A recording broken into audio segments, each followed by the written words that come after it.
자, 오늘 말씀의 제목은 무기력함을 탈출하라라는 제목으로 우리 함께 말씀을 나누도록 하겠습니다. 우리 함께 따라해 볼까요? 무기력함을 탈출하라. 아멘. 네, 우리 옆 사람과 함께 인사하겠습니다. 오늘도 은혜 받읍시다. 네, 우리 집에서는 또 우리 가족들과 함께 예배드리고 있는 옆에 계신 분들과 함께 이렇게 인사 나눠주시면 감사하겠습니다. 자, 여러분 이제 몇 년 전에 한 대기업에서요, 직장인들을 대상으로 1,000명을 대상으로 설문조사를 했습니다. 설문조사의 내용이 뭐냐면 최근 1년 사이에 무기력증을 경험한 적이 있습니까? 자기 대기업이니까 얼마나 사원들이 많이 있겠어요? 모든 사원들을 대상으로 조사를 했는데 그 중에 가장 많이 무기력증을 경험한 사람이 있다는 대답이 어느 직급에서 나왔을까요? 대리, 과장, 뭐 부장 다 있는데 어느 직급에서 가장 많이 나왔을 것 같습니까? 네? 대리. 한 단계 위. 과장입니다. 과장이 63%로 가장 많이 나왔어요. 무기력증을 최근 1년 사이에 나는 경험했습니다라고 과장급에서 가장 많이 나왔다는 것입니다. 여러분 회사에서 딱 들어가서 과장이 되려면 몇 년 정도 있어야 돼요? 대략 한 6년에서 9년 정도 있으면 과장이 될 수 있다고 합니다. 근데 보통 이제 과장급쯤 되면은 회사에서 가장 열심히 일을 했던 사람이고 지금도 가장 열심히 일을 하고 있는 그런 직급 중에 하나죠. 그런데 그렇게 열심히 일을 했던 이 과장이 왜 이렇게 많은 무기력을 경험하게 된 것일까요? 구체적으로 이제 과장급에서 어떤 얘기들이 많이 나왔냐면 일에 대한 회의감이 든다, 이런 의견이 많이 나왔습니다. 그동안 내가 회사에서 충성을 다했는데 때로는 야근도 많이 하면서 가족들도 잘 못 돌보고 나 건강도 잘 못 챙기면서 내가 지금까지 회사에 충성을 다했는데 어느 날 이런 생각이 드는 거예요. 내가 이렇게 충성해봤자 결국에 나의 미래는 있는 것인가? 그래봤자 내가 회사에서 나에게 어떤 것을 챙겨줄 것인가? 이런 회의감이 갑자기 찾아와서 갑자기 아무것도 하기 싫어지는 그런 마음이 든다는 것입니다. 여러분, 이런 무기력증이 찾아왔을 때 우리는 어떻게 대처해야 될까요? 전문가들은요, 이런 무기력증을 가만히 놔두면 우울증이 찾아온다고 합니다. 그렇기 때문에 내가 뭔가 무기력하다고 느낄 때는 왜 내가 무기력한지 원인을 빨리 찾고 이것을 빨리 해결해야 된다고 전문가들은 그렇게 얘기를 하는 것입니다. 근데 여러분, 이 설문조사가 그저 한 대기업에서 끝나는 것이 아니라 주부들도, 어머니들도 이런 무기력증이 찾아올 때가 많다고 해요. 왜냐하면 지금까지 한 남편의 아내로서 또 자식들을 키우면서 그냥 열심히 지금까지 살아왔어요. 그러면서 그냥 이것이 남편 뒷바라지하고 자녀들 열심히 키우는 게 행복인 줄 알고 지금까지 살아왔는데 아이들 다 키워놓고 보니까 내 인생은 뭔가, 이런 회의감도 들고 내 인생은 과연 있기나 한 걸까? 이런 생각들 때문에 무기력증이 우리 주부들에게도 찾아온다고 하는 것입니다. 또한 의외로 많은 학생들, 여기도 우리 학생들, 청년 우리 선생님들 있는데 공부를 열심히 하다가도 내가 이렇게 공부해서 뭐 하나 이러면서 갑자기 목표를 잃어버리고 회의감이 들어서 내가 이 공부로부터 벗어나고 싶은 그런 마음이 찾아올 때가 있다고 하는 것입니다. 여러분, 신앙생활도 마찬가지입니다. 정말 열심히 신앙생활했던 어떤 권사님이 갑자기 교회를 안 나오시는 거예요. 목사님이 찾아가서 물어보는 거예요. 아유, 권사님 왜 갑자기 교회를 안 나오세요? 그랬더니 아유, 목사님 내가 지금까지 열심히 교회에서 봉사하고 내가 예배도 참석하고 했는데 아유, 내가 이래서 뭐 하나, 이런 갑자기 회의감이 찾아왔다는 거예요. 여러분, 교회 열심히 다니셨던 분인데도 갑자기 어느 날 회의감과 무력감이 찾아와서 이제 봉사도 그만하고 싶고 교사도 이제 다 때려치고 그냥 교회도 나가기 싫어하는 그런 마음이 누구에게나 찾아올 때가 있다고 하는 것입니다. 그럴 때 여러분, 그 무기력증을 여러분 찾아왔다고 해서 교회 가기 싫다고, 나 이거 하기 싫다고 그냥 방치하면 어떻게 되냐면 우리의 믿음을 잃어버릴 수 있다고 하는 것입니다. 그래서 우리가 인생에 찾아오는 이 무기력증이 찾아왔을 때 우리가 이것으로부터 어떻게 탈출할 수 있을까? 오늘은 열왕기상 19장에 나오는 엘리야의 이야기를 통해서 우리가 함께 말씀을 나누기를 원합니다. 자, 여러분, 엘리야는 그 당시에 북이스라엘에서 활동했던 정말 능력 있는 선지자입니다. 엘리야 하면 여러분 가장 먼저 뭐가 떠오르세요? 네, 그렇죠. 엘리야 하면 갈멜산에서 바알과 아세라 선지자가 대결했던 거 기억나시죠?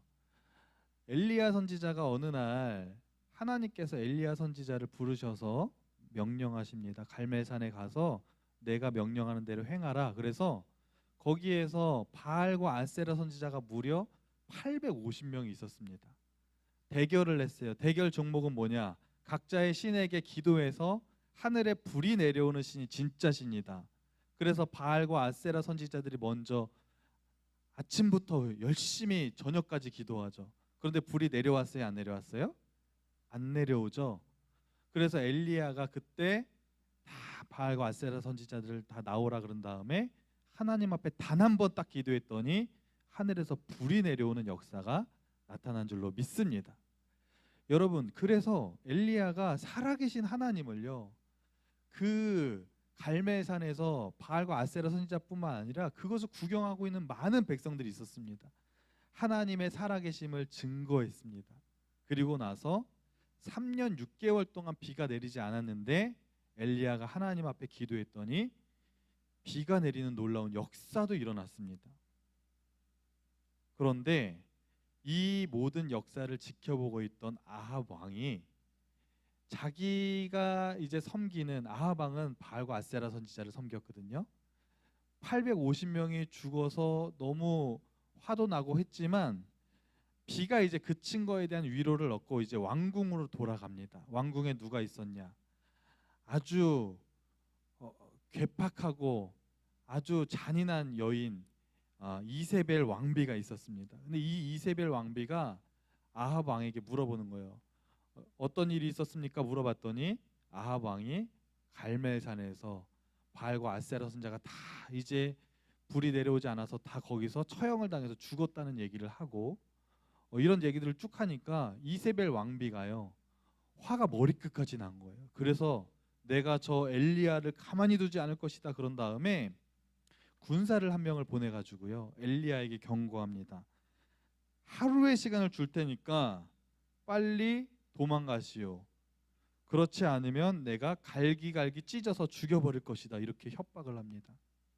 여러분, 이세벨은요 아주 머리가 잘 돌아가는 여인이었어요. 왜 여러분 바로 엘리야를 처치하지 않고 하루의 시간을 주었을까요?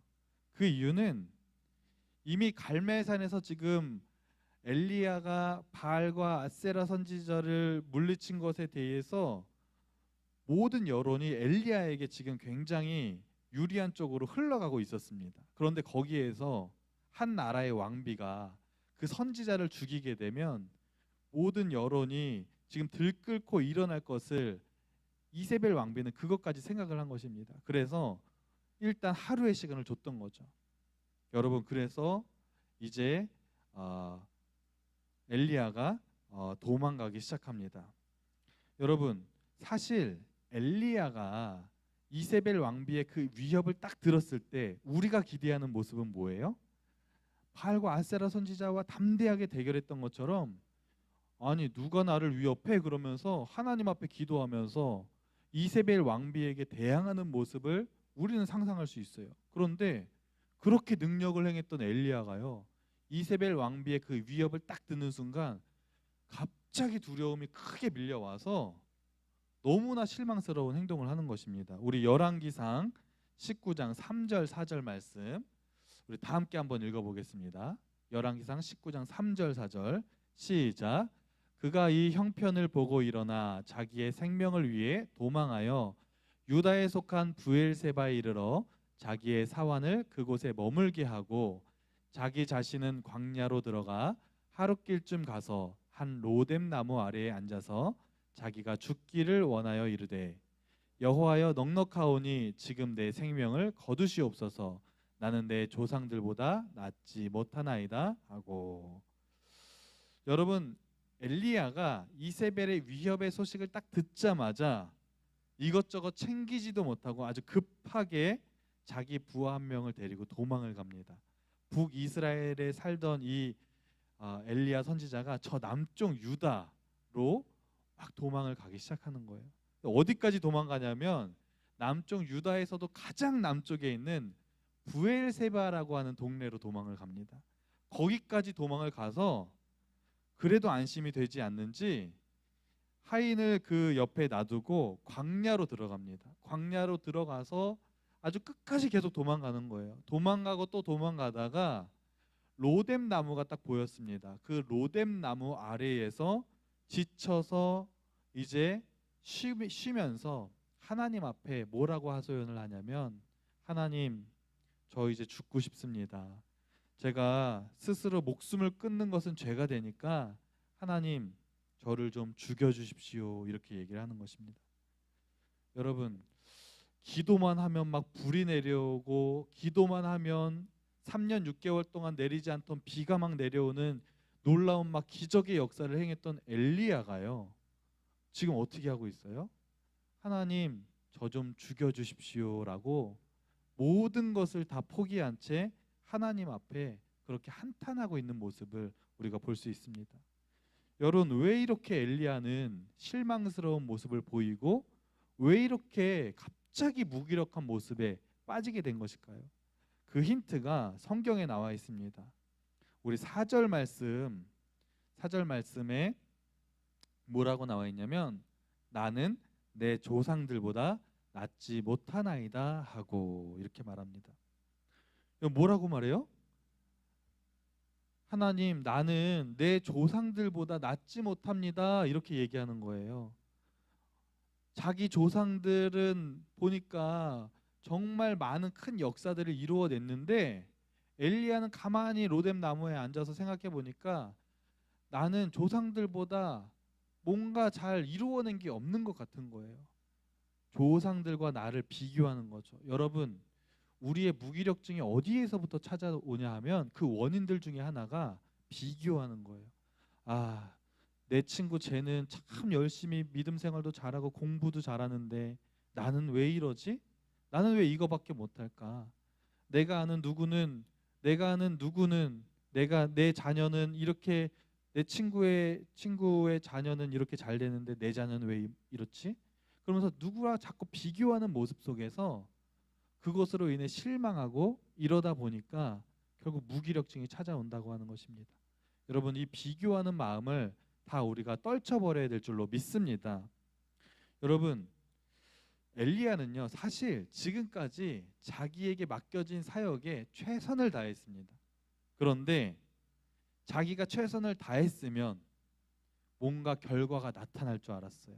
하늘에서 불이 내려오는 모습을 보면서 엘리야도 얼마나 큰 은혜가 됐겠습니까?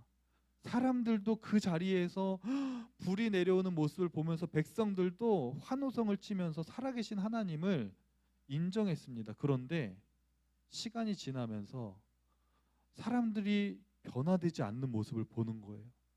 아합 왕과 이세벨 왕비가 우상 숭배를 너무 심하게 하니까 너무너무 마음이 아팠는데 불이 내려오는 모습을 보면서 엘리야는 내심 아합 왕과 이세벨 왕비도 이제는 변할 줄 알았어요.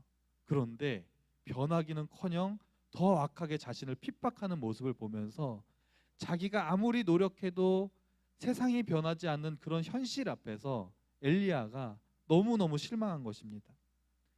그때부터 엘리야의 마음속에 무기력증이 찾아왔다고 하는 것입니다. 여러분, 우리에게 무기력증이 찾아오는 또 하나의 원인 중에 하나가 뭐냐면 내가 무엇인가를 기대했는데 그 기대했던 것이 이루어지지 않았을 때 실망하게 되죠. 그런 실망감 속에서 우리는 무기력증이 찾아온다고 하는 것입니다. 교회에 대해서 내가 무엇인가를 기대했는데 교회에서 나에게 해주는 것이 없어요. 얼마나 실망이 듭니까? 또 학생들은 내가 부모님에게 뭔가를 기대했는데 부모님이 말을 들어주지 않습니다. 실망합니다. 아무것도 하기 싫어져요. 또 부모님들은 자녀에게 무엇인가를 기대하고 공부도 열심히 하고 신앙생활도 잘하기를 바라는데 부모의 마음처럼 자녀들이 따라주지 않을 때 힘들고 포기하고 싶은 마음도 드는 것이 사실입니다. 여러분, 이런 기대하는 것들이 이루어지지 않을 때 우리에게 무기력증이 찾아온다고 하는 것입니다. 여러분, 그렇게 무기력증이 찾아와서 우울증 가운데 로뎀 나무에서 한탄하고 있는 이 엘리야가 결국 어떻게 됐을까요? 그렇게 힘들어하고 있는 엘리야에게 하나님께서 조용히 찾아오십니다. 그러면서 하나님의 엘리야에게 엘리야야, 너 얼마 전까지 너가 기도했을 때 내가 불도 내려주고 비도 내려주고 내가 너와 지금까지 함께 했는데 너 왜 이렇게 약한 모습을 보이는 것이냐? 그러면서 막 책망하신 것이 아니에요. 하나님이요, 엘리야를 위로하십니다. 아무 얘기도 하지 않으시고 엘리야에게 쉼의 시간을 주시면서 회복을 점차 시켜주는 모습을 볼 수 있습니다. 잠을 자게 하시고 엘리야가 일어나면 그 옆에 떡과 물을 놔둬서 그것을 먹고 또 자게 하시고 또 먹게 하시고 그러면서 영과 육이 조금씩 회복할 수 있도록 하나님이 엘리야를 위로하시고 계시는 것입니다. 여러분, 하나님은요, 우리가 무엇인가 무기력증에 빠져 있을 때 너 왜 이렇게 무기력증에 빠져 있어라고 책망하시는 분이 아니라 하나님은 그 모습을 보면서 늘 안타까워하시고 여러분이 회복되기를 간절히 원하신다는 사실을 믿으시기 바랍니다. 여러분, 그렇게 조금씩 회복되던 엘리야가 이제 힘을 조금 얻고 이제 일어날 때 하나님께서 엘리야를 어디로 부르시냐면 호렙산으로 부르십니다. 이 호렙산이라는 곳은 영적으로 하나님을 만나기에 가장 좋은 장소인 것입니다. 그곳으로 하나님이 부르셔요. 너 호렙산으로 일로 와라.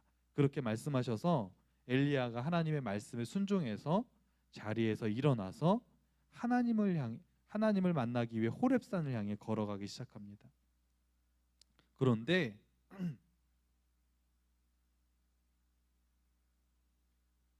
걸어가기 시작하는데 엘리야가 하나님 앞에 걸어가는데 아직도 어느 정도는 회복됐는데 아직도 뭔가 회복되지 않은 뭔가가 남아있고 아직도 뭔가 엘리야가 힘든 거예요. 그 증거가 성경에 나와 있습니다. 성경에 뭐라고 했냐면 하나님이 엘리야를 호렙산으로 불렀을 때 40주야를 걸어서 호렙산에 갔다고 말하고 있습니다.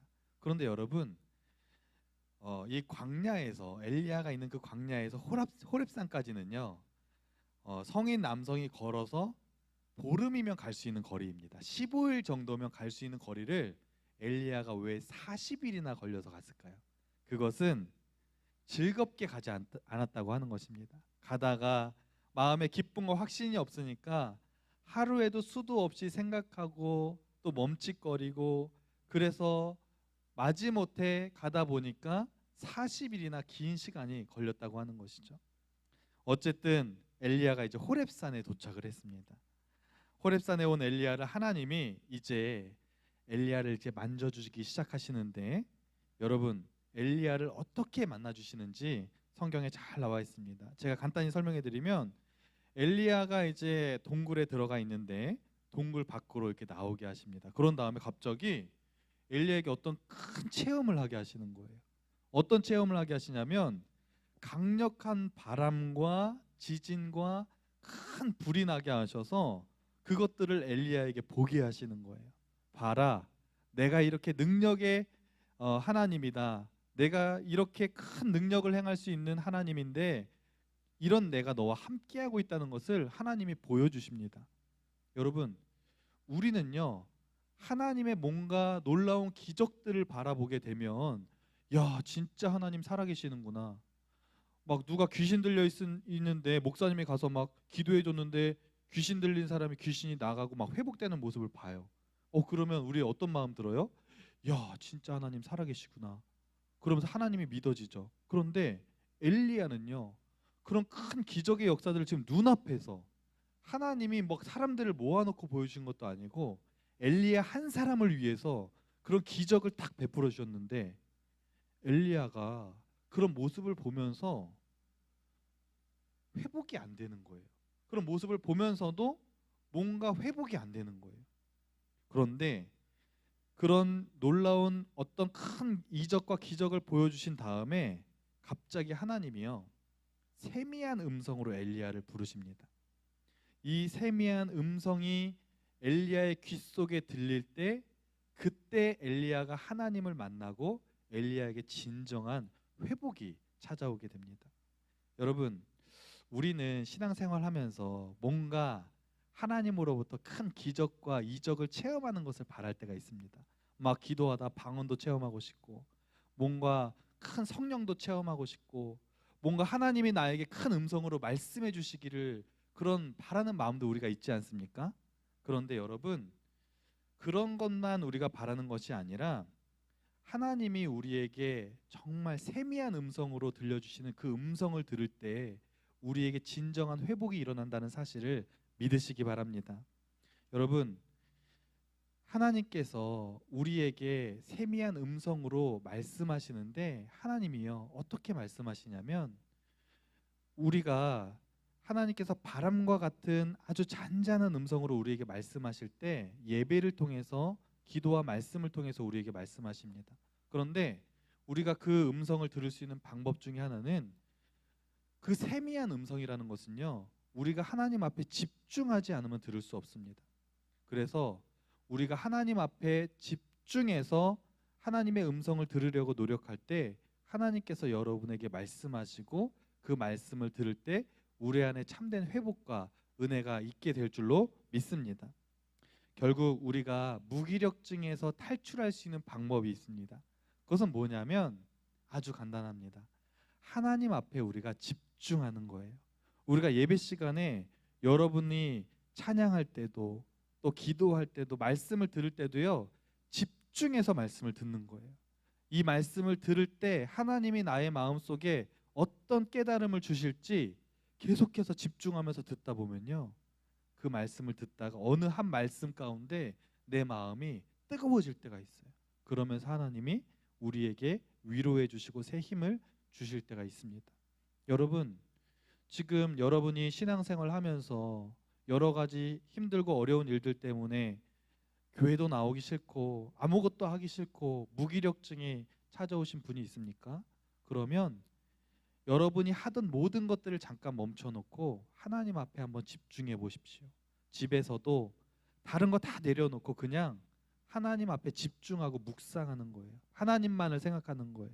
그러면 하나님만을 생각하고 집중할 때 하나님이 여러분에게 말씀하십니다. 세미한 음성으로 여러분의 마음을 터치해 주시고 여러분을 회복해 주실 줄로 믿습니다.